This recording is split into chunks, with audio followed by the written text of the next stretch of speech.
There's something you often don't truly understand until you've lived through half a lifetime. Being too good doesn't always save anyone. It can simply exhaust you.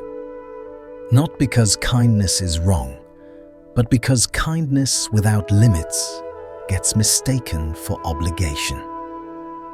The overly generous aren't always wealthy. They're often just people who assume others are as sincere as they are. And one day, they realize some people came for what they could give, not for who they are, leaving them lying awake in a familiar bed, asking why giving so much can still end in emptiness. Bodhidharma once offered a sharp reminder. When the mind is unsteady, kindness becomes a burden. When awareness is dim, generosity turns into self-inflicted suffering. This isn't a lesson in selfishness. It's a call for wisdom to guide compassion. Without clarity, goodness becomes an invisible rope that binds you to endless expectations. Some people live with remarkable tenderness and honesty, yet they're the ones most easily wounded. Not because they're weak, but because they keep choosing others first, fearing rejection, fearing disappointment, fearing being seen as changed. Life has its patterns. When you give too much, people get used to it. When you stay silent and endure, they push further. When you sacrifice, they rename it responsibility. And when you finally cannot give anymore, they may accuse you of being cold, ungrateful, or heartless. Not everyone is mature enough to cherish another person's kindness. Some only know how to receive, some see it as opportunity, and some treat it as something they're owed. So the deeper practice is this: be kind, but be awake. Help, but know when to stop. Leave yourself a way back home. Set boundaries. Say no. Protect your mind from bottomless demands. Give to help someone stand up, not to teach them to lie down and wait. Offer enough to support growth, not so much that you become an endless bank. Because kindness given to the wrong person can turn into harm, help done in the wrong way can become an obstacle, and love offered blindly can turn into pain. Bodhidharma once taught, when your mind tilts toward others, your heart is dragged into suffering. When your mind stands with itself, the heart becomes steady. This is not a call to selfishness, but a reminder that kindness only has real value when it begins from inner firmness. People who are too good often share two fears: fear of offending, fear of disappointing. And those fears can quietly turn them into easy prey for those who know how to exploit softness.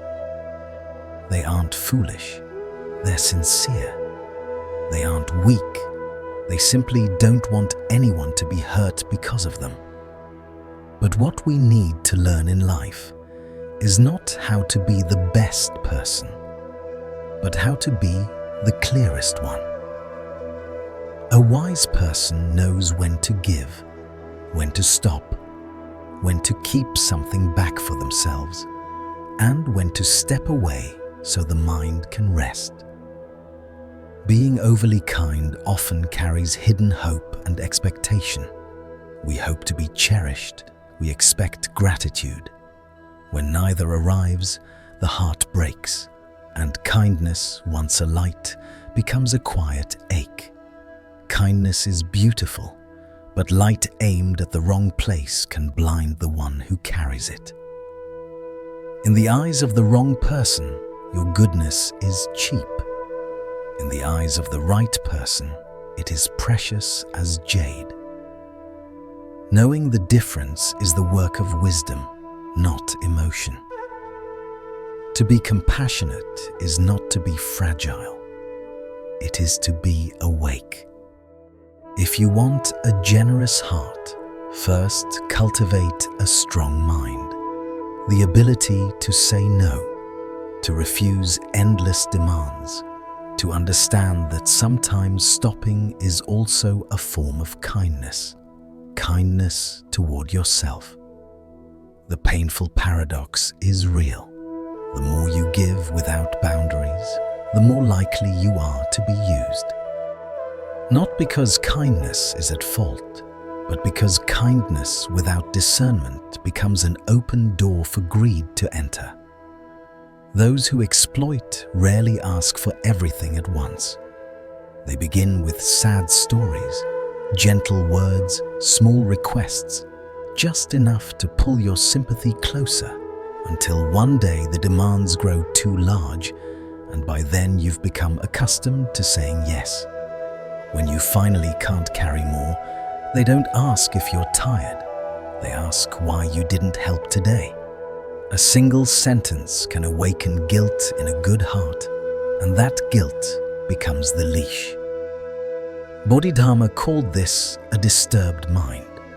When your balance is pulled by another's pleading, you lose clarity and self-command.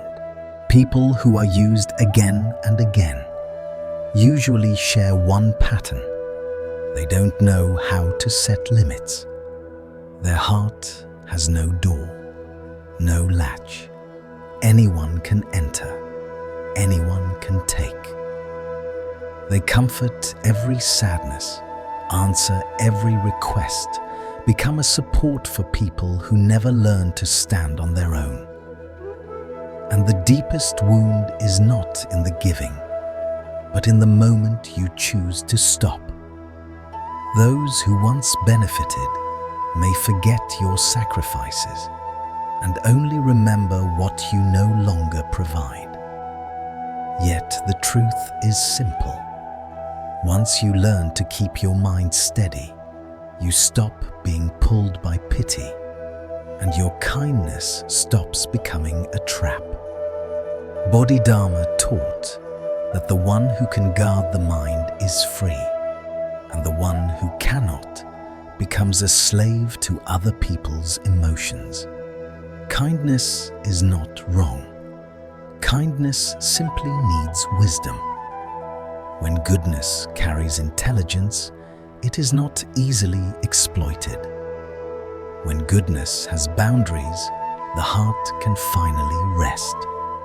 What drains people is not giving, but giving without measure, giving without knowing where to stop.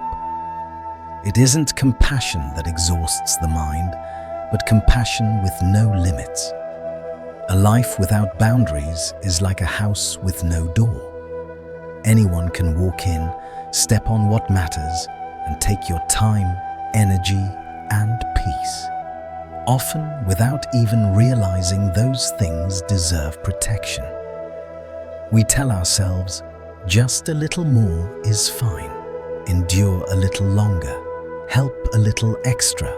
Until those small little things pile up into a mountain of nameless fatigue.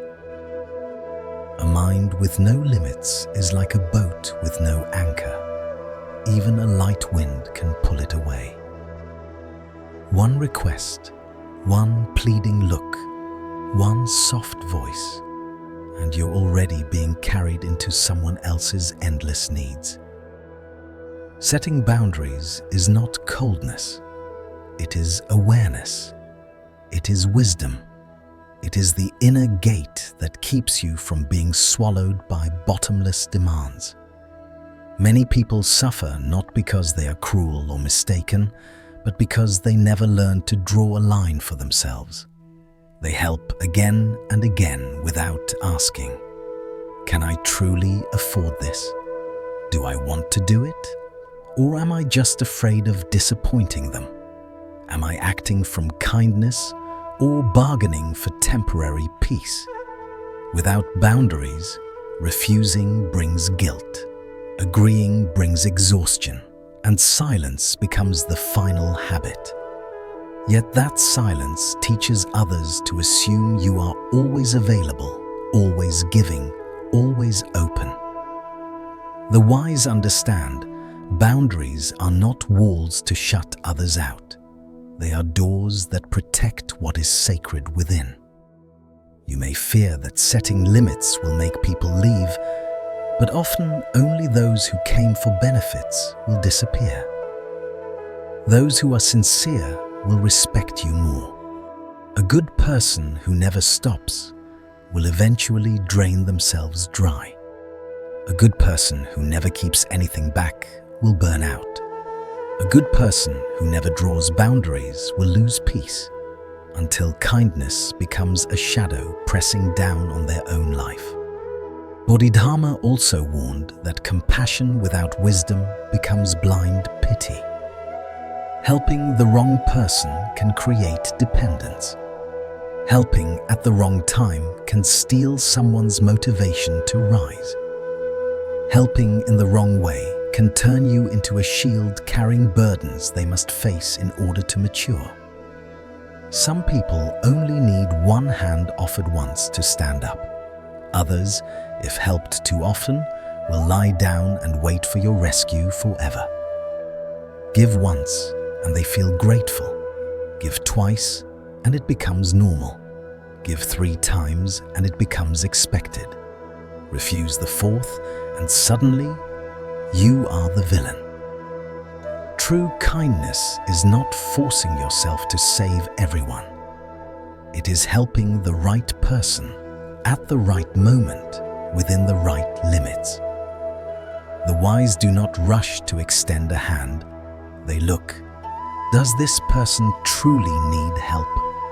Do they want to change or only want to use my mercy?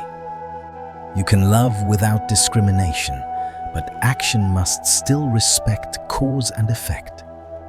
To pull someone up so they can breathe is good.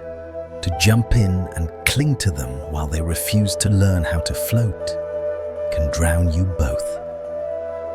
There is a quiet fatigue that only the overly kind understand.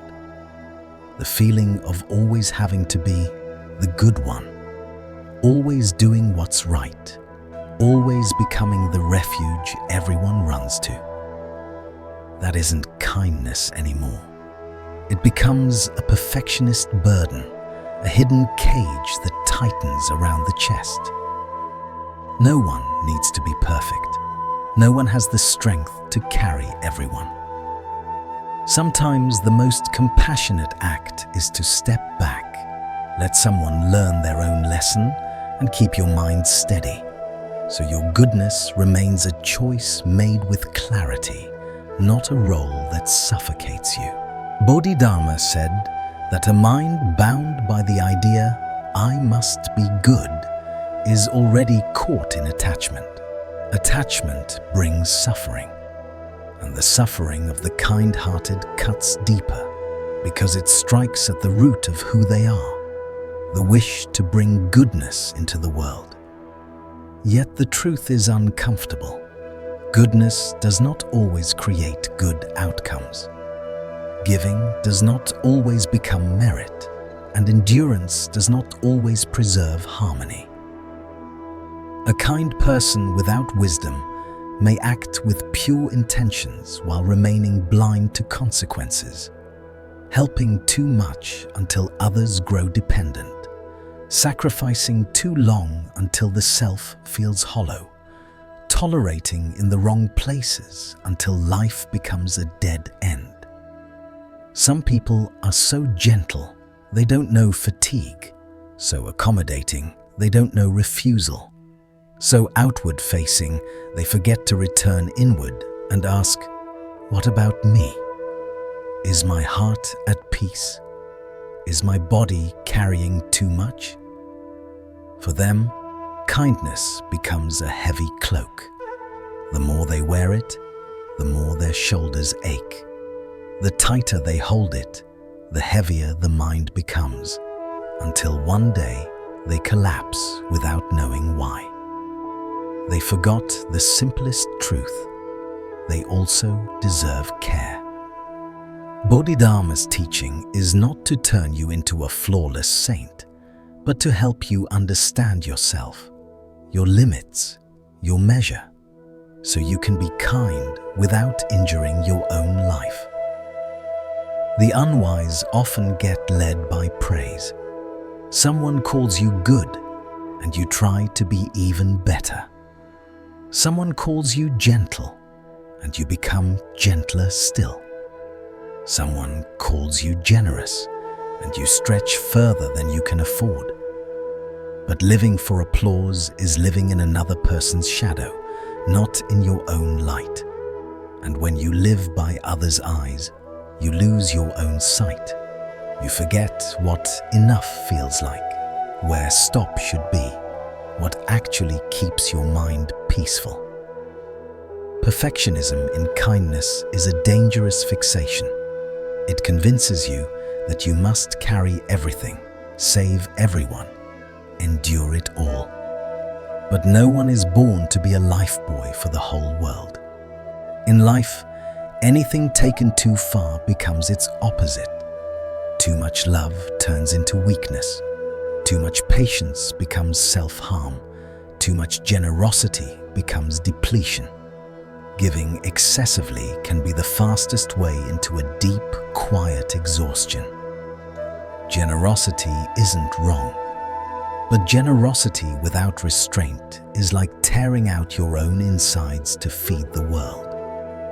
Time, money, and emotional energy are not infinite, yet the overly giving person keeps handing them out, then feels ashamed to ask for anything back. Afraid of seeming calculating, afraid of losing face. So they swallow it, suffer in silence, and blame themselves. Bodhidharma warned that saving others without skill depletes the self. Giving without guarding the mind scatters your vital energy and produces no blessing. The overly generous often pay in 3 currencies: wealth, strength, and peace. Wealth, because they lend and support without counting the cost. Strength, because they are the ones who run behind the scenes, carrying burdens no one sees.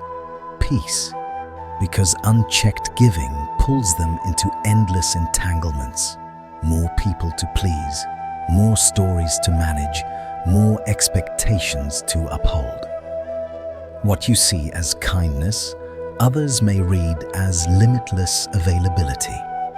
And then comes the hardest moment, when you can no longer give. Some people who once benefited will not ask if you are tired.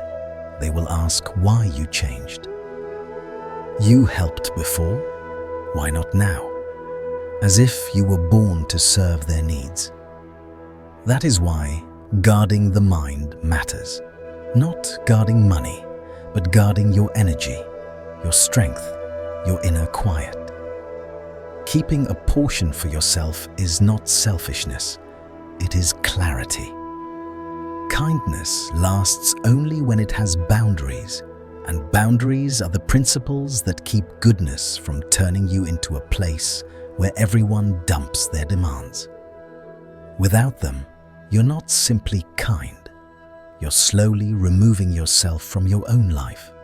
Bodhidharma taught that when the mind has no boundaries, even goodness becomes disturbance. Only a mind with boundaries can turn goodness into blessing. Kindness without principle easily breeds confusion, and only those who have been used or hurt for being too good truly understand why. A principled person is not cold. They simply know what is theirs to carry and what is not. They help within their capacity, not until their spirit is drained. They love with discernment, not with a heart that can be pulled by anyone's tears. Because life will never let you satisfy everyone. If you live only to please, you will lose yourself without noticing. Some people receive a small gift with gratitude. Others treat a small gift as permission to demand more. Some rise after one helping hand. Others lie down and wait for the next rescue. That is why the first principle of kindness is knowing where the line is, saying no when needed, stopping when the heart grows tired, keeping back a portion of energy for your own breath and peace, and choosing carefully who is allowed to step deep into your life. Not everyone who cries needs you to wipe their tears. Not everyone who complains deserves your embrace. Not everyone who asks for help will value what you give. Bodhidharma compared guarding the mind to guarding a door. A door with no latch lets anyone enter. A heart with no limits lets anyone wound it. Principles are that latch. They teach you what is enough, where to stop, what to release, what to keep. Many fear boundaries because they worry it looks selfish. Yet often the true selfishness is this: people who demand your unconditional openness while denying you the right to protect yourself. When kindness has principles, you don't feel resentful after helping, because you helped willingly, awake, and within what you can truly sustain. Kindness without principles makes a gentle person suffer. Kindness with principles makes a gentle person serene. There is a deeper balance Bodhidharma pointed toward. The heart should be soft, but the backbone must be firm. Softness allows compassion.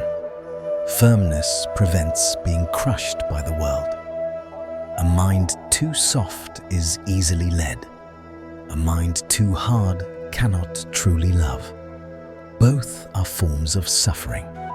The path is harmony, water-like in empathy, bamboo-like in resilience, yielding without losing shape, giving without breaking. Compassion guided by wisdom is not carrying every burden. It is helping the right person at the right time, in the right way, so your mercy does not become a trap for you or a crutch for them.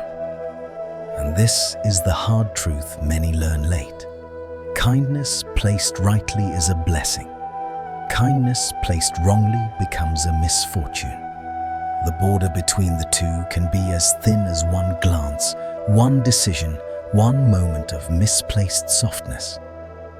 The wise look into the nature of the situation before reaching out. Will this help them stand or teach them to depend? Is this aligned with what is right or only feeding my pity? Compassion without wisdom can quietly nourish laziness, strengthen greed, and invite entitlement. Some people don't come because they cannot do it. They come because they know you will. Some don't sigh because they are helpless. They sigh because your heart always opens. And if you give too easily, they begin to believe you must keep giving. Because desire has no bottom unless you place the boundary. Bodhidharma taught that if you want to save others, you must first be able to save yourself.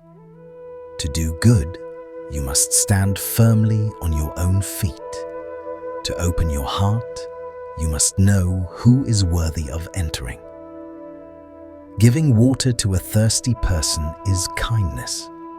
But if they come every day to beg for water without ever seeking their own source, and you keep giving endlessly, that is no longer kindness.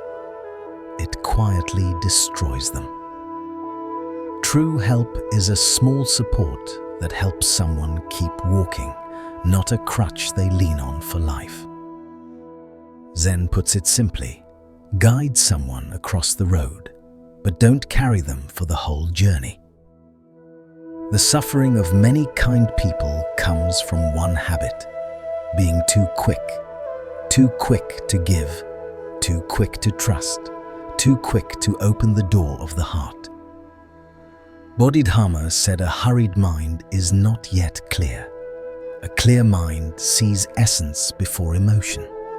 When you act while the heart is stirred, decisions become easy to manipulate. Some don't need your help, they need you to carry their responsibility. Some don't need your gift, they need to take advantage of your softness. In life, many people aren't evil. They simply follow opportunity. If they sense you trust easily, they offer sweet words. If they sense you give easily, they tell a sad story. If they sense you soften easily, they shed a tear, and your clarity blurs. Slowing down is not stinginess, and trusting slowly is not coldness. It is necessary self-protection, so your goodness doesn't become the trap that catches you. The wise don't give the moment they are asked. They watch, they listen, they ask themselves, does this person truly need help? Will my help make them stronger or more dependent?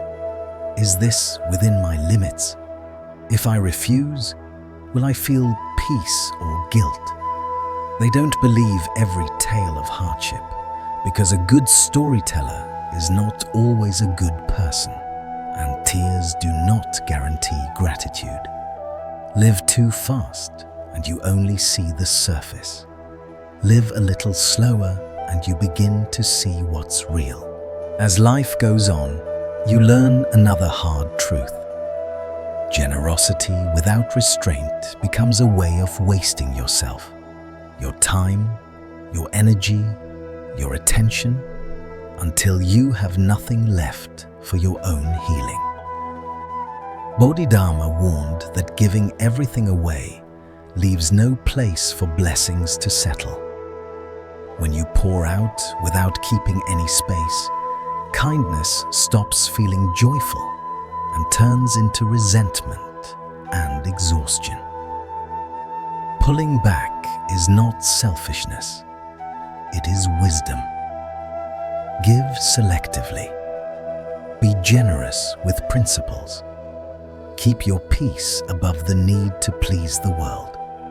A person who always opens their heart unconditionally will soon be met with unconditional demands. A person who always says, "I'll handle it," will eventually be treated like someone who exists to carry everyone else. Zen has a quiet law.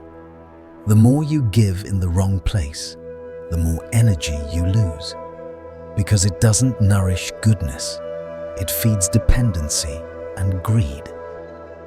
So the wise learn to hold something back. A portion of silence, a portion of strength, a portion of kindness reserved for those who truly value it, and for yourself. Sometimes the deepest lesson of half a lifetime is this: kindness isn't proven by always saying yes. Sometimes one honest no can save an entire life. Bodhidharma taught that the person without boundaries loses themselves before they lose their blessings. It's a lamp that strikes awake anyone who has spent a lifetime living for others and forgetting their own heart. We're taught how to love, how to give, how to sacrifice, but rarely how to protect ourselves. A boundary is not a heartless wall. It is a quiet rope that keeps the mind from being invaded. Without it, kindness becomes an easy meal for those who would swallow it whole. The good-hearted without boundaries live in familiar traps. Anyone can call them any time. Ask for what exceeds their ability, borrow their money, their strength, their tenderness, and walk into their private life without knocking. Meanwhile, those with boundaries are often respected more. Not because they are cold, but because they are awake. They know what belongs to them and what does not. They do not let their kindness be treated like a duty, nor their generosity be mistaken for endless availability. In the language of Zen, when the mind has a door, the heart has a place to rest. The door is the boundary. Without it, anyone can enter, bringing dust, sorrow, anger, and ambition until you can't breathe under what was never yours. Compassion does not mean holding everything. Compassion means keeping the mind bright so you are not pulled into another person's karma. Boundaries also teach people how to treat you. They learn that you are not always on call, that you have priorities, that you can help, but not forever. Not at any cost.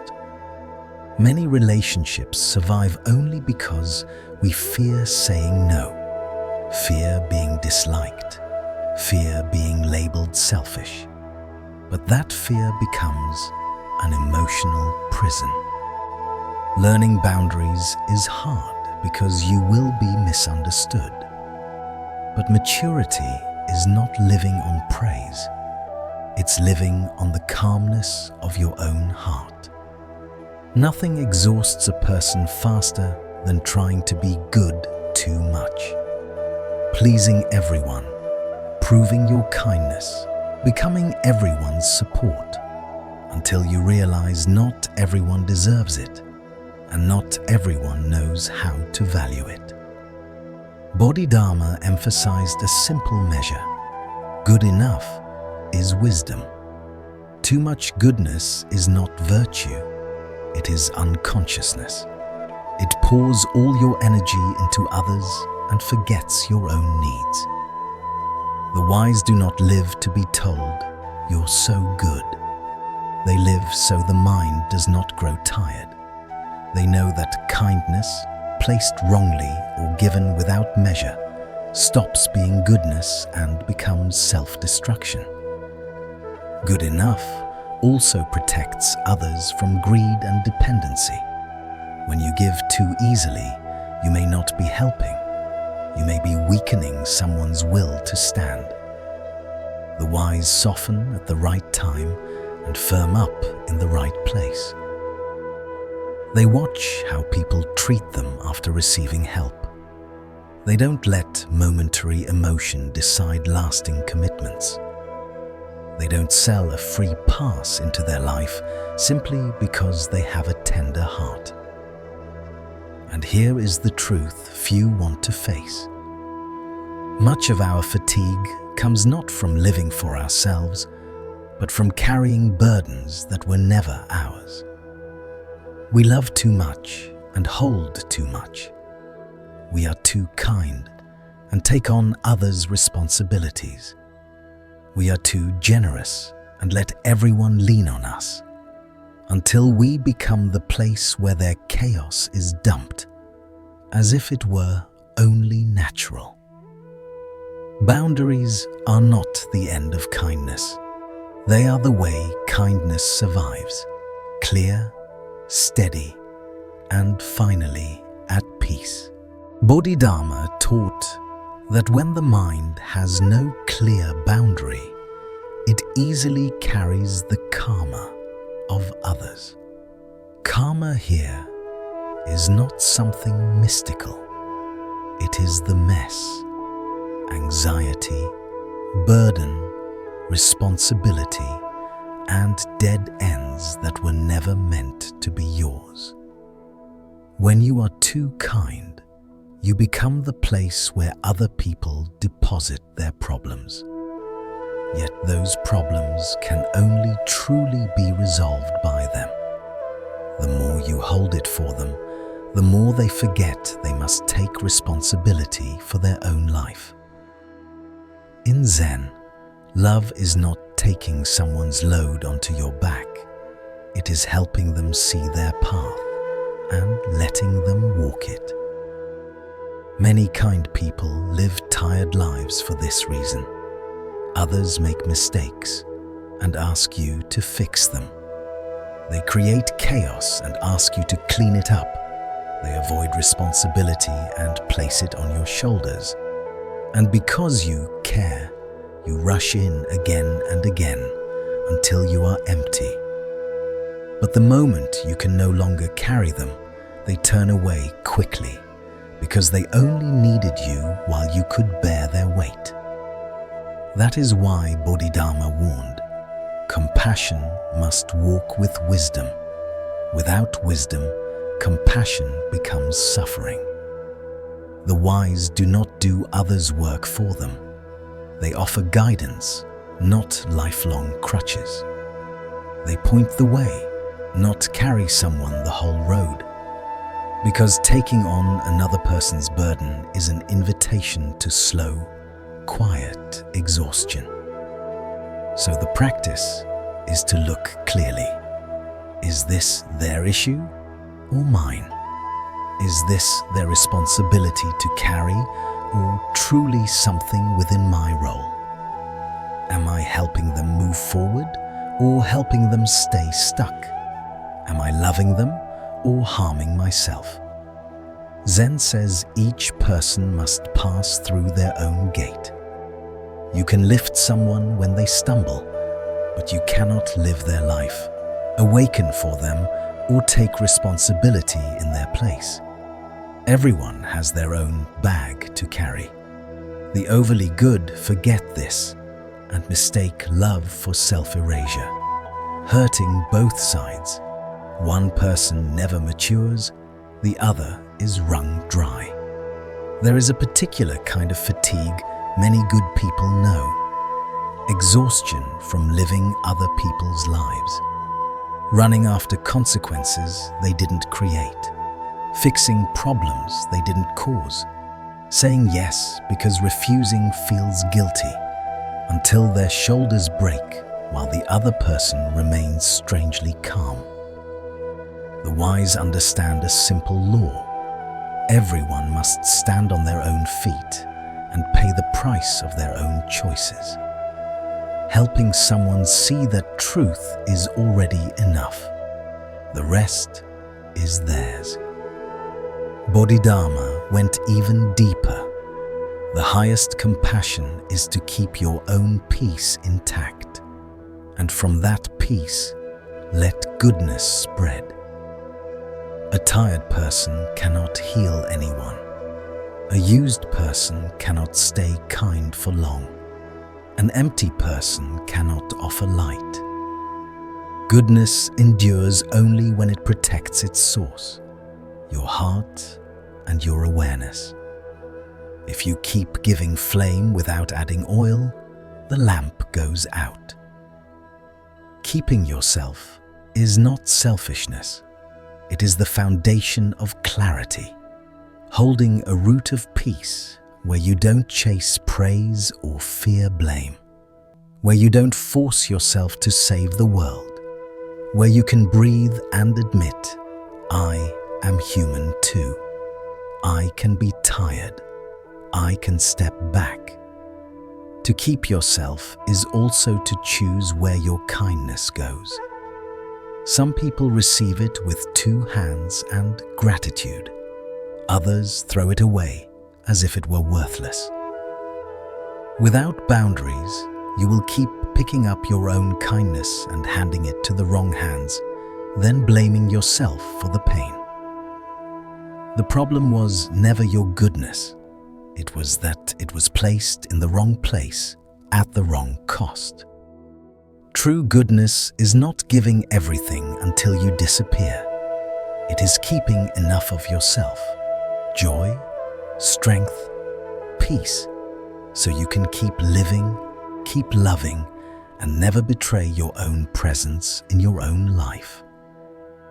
Bodhidharma taught, be kind, but stay awake. Be generous, but keep your limits. Be compassionate, but guard the way. The way is not something distant. It is the art of protecting your mind so the winds of life cannot carry it away. It is keeping something back for yourself, so you still have strength to stand.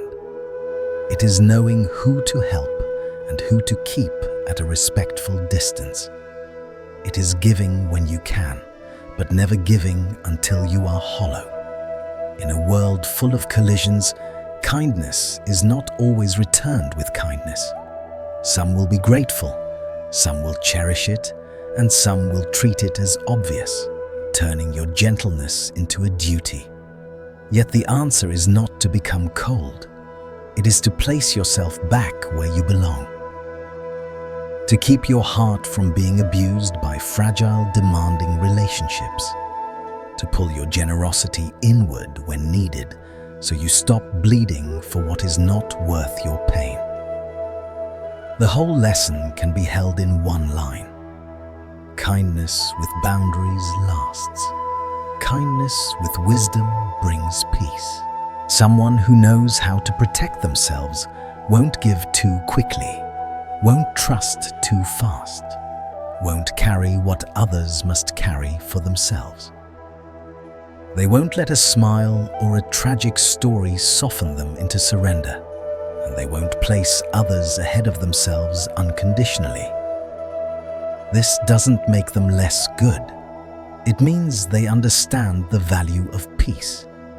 And from peace, vision becomes clear. You can tell who is sincere and who only appears when they want something, who truly needs help and who wants to escape responsibility, who deserves to walk with you and who must be released. Life is vast, but the heart has limits. You cannot hold the sorrow of the whole world. You can only choose what truly belongs to you. Keeping a root of peace is not selfish. It is the foundation of wisdom. Saving a portion of energy is not narrowness. It prevents your goodness from being worn down. Leaving something for yourself is how you preserve light, so you can offer it in the right place, at the right time, in the right way. Be kind, but with a boundary. Help others so they grow stronger, not so you grow tired. Open your heart, but with discernment, to protect the home of your mind. And when one day your heart feels lighter, your steps calmer, your breath softer, you'll know you've begun to live the way Bodhidharma pointed to, gentle yet steady, awake yet at ease, loving yourself enough to still have strength to love the world. The way Bodhidharma points to is not a life without kindness, but a kindness that can endure. Goodness without clarity becomes exhaustion. Generosity without limits becomes loss. Compassion without wisdom becomes a quiet kind of suffering. When you learn to slow down, to choose carefully, and to set firm boundaries, you don't become colder, you become freer. A heart that protects its own peace is not selfish, it is sustainable. From that steadiness, you can help without being drained, love without being pulled off course, and give without disappearing.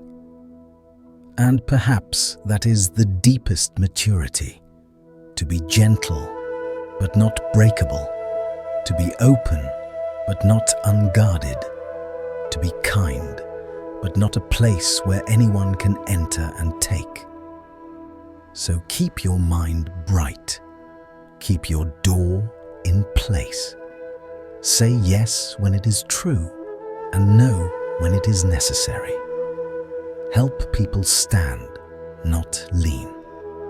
Save a portion of yourself so your light doesn't go out.